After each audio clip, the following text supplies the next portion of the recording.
Big boss house से evict होने के बाद सुम्बुल तौकीर अली खान का सबसे एक्सक्लूसिव इंटरव्यू। मेरी 18 हफ्ते बहुत मुश्किल दौर से भी गुजरी हूँ मैं। दोस्ती की है, सच्ची दोस्ती निभाई है। सुम्बुल ने शालीन भनोट, प्रियंका चाहर चौधरी और शिव ठाकरे पर दिया सनसनीखेज बयान। शायद कोई चीज़ उसको मेरी कही हुई या मेरा कोई एक्शन उसको हर्ट किया होगा। मैं जेन्युइनली दोस्ती नहीं रखना चाहूँगी, और जितनी बातें हुई वो सिर्फ इसलिए आई गेस क्योंकि वो कुछ प्रॉब्लम से गुजर रहे थे। उसके बावजूद मुझे जितना हर्ट किया है, मुझे नहीं लगता कि अगर मेरे पापा शायद बोल भी दे तो मैं दोस्ती रखूँगी, पर उनको इतना ही ज़्यादा फिक्र होती है मेरी इमेज की, तो वो शायद टीना का मुंह बंद करा दे। शालीन कान के कच्चे हैं, ये मैं मानती हूँ। मेरी और प्रियंका की बहुत नेक्स्ट लेवल वाली बहस हुई है जब नॉमिनेशन हुआ, जब मैं रोई हूँ बहुत ज़्यादा।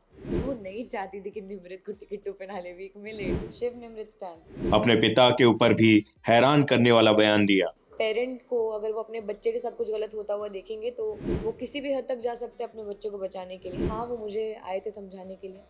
पहली बार में समझ नहीं आई, दूसरी बार समझाए। क्या कुछ कहा सुम्बुल ने, आइए दिखाते हैं इस वीडियो में। साजिद सर और अब्दू हैं जो सबको खुश रखने की कोशिश करते हैं। सुमुल पहले तो 18 हफ्तों का सफर काफी अमेजिंग रहा है आपका। उसके लिए पहले तो बहुत बहुत बधाई आपको। Thank you. आपसे जानना चाहूँगा किस तरह से आपके ये 18 हफ्ते बीते। मेरे 18 हफ्ते बहुत मुश्किल दौर से भी गुजरी हूँ मैं इन हफ्तों में, और उसके साथ साथ बहुत खुशी के पल भी बताए हैं। दोस्ती की है, सच्ची दोस्ती निभाई है। कुछ जगह गलत हुई हूँ, गलती हुई है, गलती सुधारी है। तो एक तरह से वो लर्निंग एक्सपीरियंस रहा है, एक लाइफ लेसन मिला है। जितनी भी गलत चीज़ें हुई सब घर के अंदर वापस वहीं पे छोड़ के आई हूँ, और जितनी भी अच्छी अच्छी सीख मिली है वो सब दिल के अंदर रख के घर से बाहर आई हूँ। तो बस उस चीज़ की खुशी और कुछ नहीं। रिसेंटली अभी हमने देखा कि शिव ने एक स्टेटमेंट दी है जिसमें उन्होंने ये बोला है कि सुम्बुल जो है वो अगर यहाँ तक पहुँची है वो सिर्फ साजिद जी की वजह से पहुँची है, वरना वो मंडली में तो कभी वो रखना नहीं चाहते थे। उसकी प्रायोरिटी हमेशा निमृत रही और स्टैंड रहा है, बट वो साजिद के दया की वजह से यहाँ तक आई है और हमको रखना पड़ा। क्या बोलना चाहिए आप? I think first of all वो मेरा बहुत अच्छा दोस्त है। दोस्त क्या, मैं तो भाई मानती हूँ, मेरा भाई है। और उसने ऐसी अगर कोई चीज़ बोली है, इतना बड़ा स्टेटमेंट दिया है, तो उसके पीछे कुछ ना कुछ कारण रहा होगा। शायद कोई चीज़ उसको मेरी कही हुई या मेरा कोई एक्शन उसको हर्ट किया होगा। इसीलिए मुझे लगता है कि शायद उसने ऐसा कुछ बोला, नहीं तो मुझे नहीं लगता कि ये सब चीज़ें शिव मीन करेगा जेन्युइनली। बिकॉज इसके साथ मैं रही हूँ इतने वक्त तक, उसने मुझे जितना प्यार दिया है, तो वो मैं ये नहीं बोल सकती कि वो नहीं चाहते थे या जो भी है। चलो ठीक है, स्टार्टिंग में नहीं चाहते होंगे, लेकिन अभी जो मैं उनसे जुड़ी थी, मैं वो फील कर सकती थी कि इन लोग को भी मुझसे दिल से मोहब्बत है जितनी मुझे है। तो आई थिंक बाहर आने के बाद काफ़ी चीज़ें क्लियर हो जाएंगी, क्योंकि यहाँ पे कोई गेम नहीं होगा। सिंपल मैं बात करूँ आपके पिताजी की, तो हमेशा बाहर से भी आपको हौसला देते थे, बहुत कुछ सिखाते थे और घर के अंदर भी जाके सिखाते थे। तो क्या कुछ कहना चाहोगे अपने पापा के बारे में, जो कि घर में भी आके आपको बहुत बहुत सी हौसला दी, उस घर में जहाँ 24 घंटा लड़ाई होता है, क्या कहना चाहोगे? आई थिंक कि मतलब ये बहुत बड़ी बात है कि उन्होंने ऐसा डिसीजन लिया, क्योंकि ऑफ कोर्स, लेकिन एक पेरेंट को अगर वो अपने बच्चे के साथ कुछ गलत होता हुआ देखेंगे, तो कोई भी पेरेंट हो, चाहे मेरे पापा ही क्यों ना हो, वो बच्चों के लिए खड़े रहेंगे, क्योंकि आफ्टर ऑल वो उनके बच्चे हैं। वो किसी भी हद तक जा सकते हैं अपने बच्चे को बचाने के लिए, जो हर एक पेरेंट करेगा अपने बच्चे के लिए, जो मैं मानती हूँ। तो आई थिंक कि हाँ, वो मुझे आए थे समझाने के लिए। पहली बार में समझ नहीं आई, दूसरी बार समझाए। तो वो मेरी गलती थी जो मैं पहली बार समझ नहीं पाई, पर दूसरी बार मैंने गलती नहीं की, मैंने गलती सुधार ली, तो सही था सब फिर। अगर आपके फादर की बात हो रही है, जब वो आगे बिग बॉस खत्म होने के बाद शालीन जब बाहर आते हैं, तो आप अगर वो आपको ऑब्जेक्शन नहीं उठाते उनसे दोस्ती रखने के लिए, तो आप क्या रखना चाहेंगे उनके साथ दोस्ती? मैं जेन्युइनली दोस्ती नहीं रखना चाहूँगी, बिकॉज मैंने अभी मैंने दोबारा कभी दोस्ती की नहीं, और जितनी बातें हुई वो सिर्फ इसलिए आई गई क्योंकि वो कुछ प्रॉब्लम से गुजर रहे थे। दया आई ऐसा कुछ नहीं, पर वो मेरे दोस्तों के साथ बैठ रहे थे, मंडली उनको सपोर्ट कर रही थी तब। पर मेरा एक रीज़न है कि मैं उनसे बात नहीं करती हूँ, तो उस वक्त मैं, लेकिन मेरे पास और कोई है नहीं दोस्तों के अलावा बात करने को। सो आई टू सिट देयर। उसका मतलब ये नहीं है कि मैं सिर्फ उनसे बतियाती रहूँगी, लेकिन उसका मतलब ये भी नहीं है कि वो आके बैठेंगे तो मैं उठ के चली जाऊँगी। तो आई थिंक उन्होंने उसके बावजूद मुझे जितना हर्ट किया है, और मेरे दोस्तों को इतना उन्होंने इतना सपोर्ट किया शालिनी को, उसके बावजूद उन्होंने जितना हर्ट किया है, दोस्तों को भी। मुझे नहीं लगता कि अगर मेरे पापा शायद बोल भी दे तो मैं दोस्ती रखूँगी, क्योंकि मैंने हर एक चीज़ उस घर के अंदर एक्सपीरियंस की है। He is a very nice guy, it's okay, it's all right, it's just that कि उन्होंने मुझे हर्ट किया है, तो मेरी तरफ से ये चीज़ है। बट हमने कई बार सुन रहे हैं शालीन के मुंह से, वो हमेशा ही बोलते थे कि अरे यार मंडली संबुल का इस्तेमाल कर रही है, वो समझ नहीं रही है। मतलब एक इमेज को लेके काफ़ी कॉन्शियस है आपकी, मतलब एज ए फ्रेंड मुझे हमें लगता था कि जैसे वो कहीं ना कहीं वरी करते हैं आपकी इमेज को लेके। आई थिंक अगर उनको इतना ही ज़्यादा फिक्र होती मेरी इमेज की, तो वो शायद टीना का मुंह बंद करा देते जब वो मेरे बारे में अनचंड बोल रही थी। तो बोलना बहुत आसान होता है, लेकिन कई बार होता है कि आपके एक्शंस आपके वर्ड से मैच नहीं करते। सुमित, कितना आपको लगता है कि टीना ने काफी हद तक उनको प्रोवोक किया था? जिस तरह ऑडियंस का भी काफी लोग को कहना है कि शालीन को कई हद तक टीना ने प्रोवोक किया है। जितनी भी बातें हुई वो शालीन के मुंह से टीना बैक से बोल रही है। आपको क्या लगता है इस बारे में? ये it is a very funny topic to talk about, I guess, because ये बड़ी फनी चीज़ है यार, क्योंकि मुझे नहीं, ताली कभी एक हाथ से नहीं बजती है। अगर शालीन के एक्शंस ने मुझे हर्ट किया है, टीना के एक्शंस ने मुझे हर्ट किया है, और शालीन कोई छोटा बच्चा नहीं है कि टीना बोलती जाएगी और वो करता जाएगा। वो अलग इंसान है, टीना अलग इंसान है।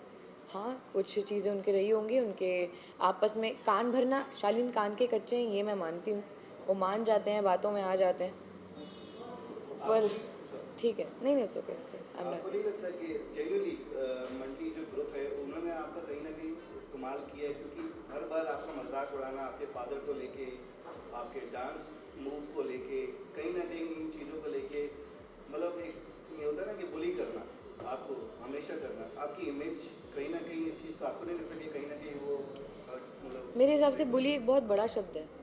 ये बुली करना वो एक बहुत गलत चीज़ हो जाएगी, बहुत नेगेटिव शब्द है ये। पर मैं इतना कहना चाहूँगी कि मैं उस घर के अंदर रही हूँ, मैंने देखा है कि अंदर कैसा माहौल होता है, कैसा एनवायरनमेंट होता है, कितनी नेगेटिविटी होती है झगड़ों के चलते, एक दूसरे की शक्ल नहीं देखना, एक दूसरे को बुरा भला बोलना। तो मैंने वहाँ पे रहते हुए वो चीज़ें देखी हैं, वो चीज़ें फील की हैं, इतनी नेगेटिविटी अपने पास मैंने पहली बार फील की है। लेकिन उसी वक्त में सिर्फ एक साजिद सर और अब्दू हैं जो सबको खुश रखने की कोशिश करते हैं, चाहे वो मेरा ही मजाक क्यों ना बनाए, पर अगर मेरा मजाक बन रहा है और उससे मेरी पूरे दोस्त जितने हैं वो सब हंस रहे हैं, इनफैक्ट मुझे भी हंसी आ रही है, तो हम जब एक नेगेटिव माहौल को पॉजिटिव वाइब में कन्वर्ट कर रहे हैं, आई डोंट थिंक कि इसमें कुछ बुली जैसा है। And as much as I know my father कि उन्होंने ये कुछ भी गलत तरीके से नहीं लिया, ये मजाक बनाना ये सब। मैं खुद बोलती हूँ कि मेरे पापा उस तरीके से बात भी नहीं करते हैं, वो उनका एक नज़रिया है, दे थिंक कि क्योंकि मेरा जो बात करने का तरीका है, आई स्पीक थोड़ा थोड़ा उर्दू बोलती हूँ, थोड़ा हिंदी बोलती हूँ, तो उनको ऐसा लगता है कि मेरे पापा राजा महाराजा हैं, तो वो इस तरीके से बोलते हैं। तो बट ये सब एक फ़न स्पिरिट में हुआ था, ये ऐसा कुछ नहीं है जो इतना मिसकंसेप्शन हुआ। फिर आपके पापा ने आपको समझाया था टीना और शालिन को लेके, फिर आपके अंकल ने भी आपको कुछ चीज़ें बताई थी, लेकिन फिर आप उन लोगों से जाके बात करके, ऐसा आपका सलमान सर ने भी आपको कहा था, ऐसा क्यों होता था उस घर में कि आपको आपके अपने ही समझा के जाते थे लेकिन चीज़ें उल्टी अलग होती थी? अलग नहीं होती थी, क्योंकि कई बार क्या होता है कि जब चीज़ हुई थी, स्टैन और शालीन का झगड़ा हुआ था, जब मुझे ऑब्सेसिव बोला गया था, बहुत चीज़ें हुई थी, उसके बाद कन्फेशन रूम वाला कॉल हुआ, वो कॉल सब लोगों ने देखा, जैसा रिएक्शन सब लोगों का आया, फरमान आया घर के अंदर, तब मैंने एकदम सबसे वो एक डिस्टेंस बना लिया था। जब तक फैमिली वीक आया, अगर आप लोगों ने ये देखा है कि मैं बात कर रही थी, आई थिंक आप लोगों ने ये भी देखा होगा कि शालीन ने आके अप्रोच किया कि हम बात करेंगे 2 मिनट बैठ के, और मेरा आंसर था no. I tried my level best. मुझे नहीं मालूम कि आप लोगों ने बाहर कितना देखा है, पर मेरा दिल जानता है, मैं जानती हूँ कि मुझे जितनी चीज़ें बोली गई थी, उसके अलावा मैंने जितनी चीज़ें अंदर एक्सपीरियंस की हैं, मैंने उसके हिसाब से एक जजमेंट बनाया, और उस हिसाब से मैं अभी तक वहाँ पे रही हूँ। और एंड तक आई थिंक जो चीज़ें मुझे जेन्युइनली हर्ट हुई हैं, वो मैं बातें नहीं छोड़ सकती हूँ। मैं I can forgive but I can never forget. Because के आपके फादर की जो फ़ोन कॉल थी उसको लेके काफ़ी नाराज हुए थे, क्या आप कहना चाहेंगे उनका वो कितने हद तक सही थे या नहीं थे, क्या बोलना चाहेंगे? इज़ अ पेरेंट, कोई भी पेरेंट अपने बच्चे को बचाने के लिए, अपने बच्चा उनका गलत जगह पे जा रहा है, गलत लोगों के साथ है, तो कुछ भी कर जाएंगे। अगर मेरे डैड के अलावा कोई और भी होते तो वो भी यही करते, किसी की मॉम होती वो भी यही करती, तो वो एक पेरेंट है, वो ऑफकोर्स करते। मुझे नहीं लगता कि इसमें कहीं पे भी कुछ गलत था, ये it is completely justified and I don't think इसमें कुछ भी गलत है। प्रियंका ने आपको हमेशा सपोर्ट किया है, अभी रिसेंटली उन्होंने टिकट टू फिनाले में भी सपोर्ट किया, बट क्या आपको नहीं लगता कि प्रियंका आगे मतलब आपने शायद उतना अच्छा फ्रेंड आपकी बॉन्डिंग नहीं हुई उनके साथ, तो क्या आगे आफ्टर द शो मतलब आपकी बॉन्डिंग या आपकी फ्रेंडशिप लगती है आपको, क्योंकि वो आपसे हमेशा उस मंडली ग्रुप में सिर्फ आपसे ही बात करती थी। वो क्यों करती थी उसका भी एक कारण है, क्योंकि मैं उनसे बहुत नॉर्मली बात करती थी, मेरा उनसे कभी कुछ झगड़ा नहीं हुआ। पर रही बात वो एक टास्क में, टिकट टू फिनाले वीक के टास्क में मेरा साथ देने की, सो आई डोंट थिंक कि उसमें कुछ उनको मुझ पे प्यार आया, क्योंकि ऐसा बिल्कुल भी नहीं हुआ था। उसके पहले से हमारी भी बहस चल रही है, मेरी और प्रियंका की बहुत नेक्स्ट लेवल वाली बहस हुई है जब नॉमिनेशन हुआ, जब मैं रोई हूँ बहुत ज़्यादा।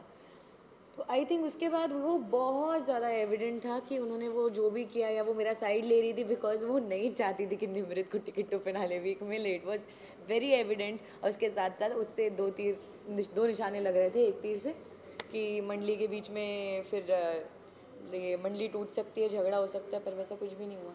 मैं उनको गलत नहीं बोल रही हूँ, वो बहुत सही है, वो बहुत कैलकुलेटिव है, बहुत अच्छी प्लेयर है। पर आई थिंक जब गेम नहीं रहेगा आसपास तब सिचुएशन बहुत अलग होगी।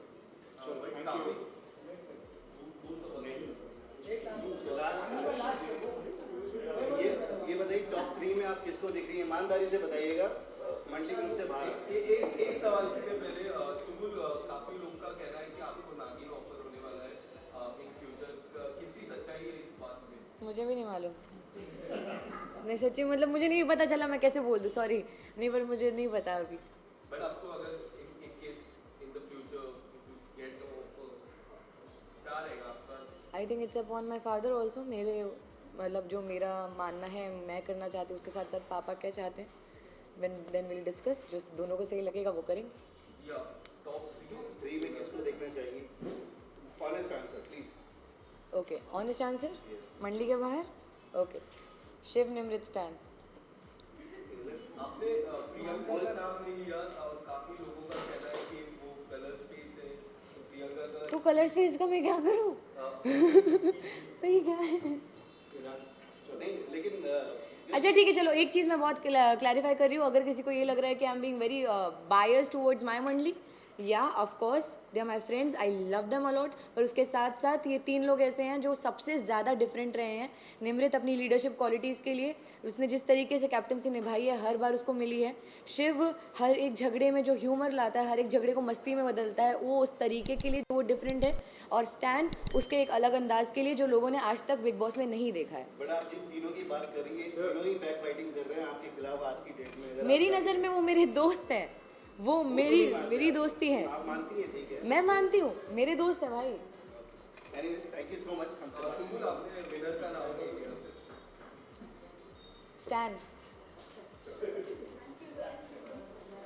आपको बता दें, सुम्बुल सबसे कम उम्र की बिग बॉस कंटेस्टेंट थी और उनके खेल की वजह से उन्हें काफी पसंद भी किया जा रहा था। उनके फैंस उनको फिनाले तक देखना चाह रहे थे और विजेता के तौर पे भी देखते थे, लेकिन शो के फिनाले से कुछ ही दिनों पहले वो शो से बाहर हो गई और इसका उनके फैंस को काफी दुख है। क्या कुछ कहना है सुम्बुल के इस वीडियो के बारे में कॉमेंट सेक्शन में जाकर बताएं। अगर वीडियो पसंद आया हो तो लाइक, शेयर एंड सब्सक्राइब करना बिल्कुल ना भूलें।